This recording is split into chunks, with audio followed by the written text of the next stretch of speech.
ओम नमः शिवाय महारुद्राय हर हर महादेव शिव शंभो धवलेश्वराय बालालिंगाय नमो नमः।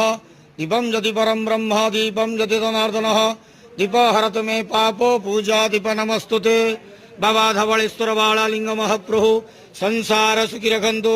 आज भाद्रव मास कृष्ण पक्ष प्रतिपदा तिथि शुभ रविवार रे समस्त श्रद्धालु भक्त मानक आशीर्वाद करंतु, मनस्कामना पूर्ण करंतु, कर्म क्षेत्र उन्नति करंतु, ग्रहरिष्ट खंडन करंतु, जगतर मंगल करंतु, विश्वर कल्याण करंतु, आपणकर नाम प्रकाश करंतु, सेवकर डाक श्रवण करंतु, समस्त गुआवसा भक्त मानकर मनस्कामना पूर्ण करंतु।